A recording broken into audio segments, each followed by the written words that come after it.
যে গাছে ধরে সেদিকে তাকিয়ে বিশাল উচ্চতাতে গিয়ে লাফ দিয়ে বলেছি রে, আনো না হলে যাবো ছেড়ে। কোনো সারা ছাড়া দরজার হাতল চেপে খট করে মুছড়ে দিয়ে আমাকে দেখে বলে যাবে, নাকি নিয়ে যাবো তাকে সাথে। ও খট করে আমার হাতটা ধরে নিজের কাছে টেনে নিতে কি বাধা হয়ে দাঁড়িয়েছে। ও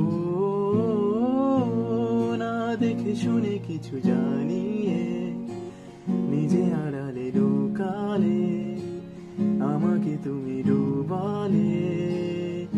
আমি কার পিছে নিজের জন্য যাব খেটে, তোকে বলেছে যে থেকে অন্যের জন্য মোমবাতি পানিতে না দিয়ে শুকাতে, অন্যের জন্য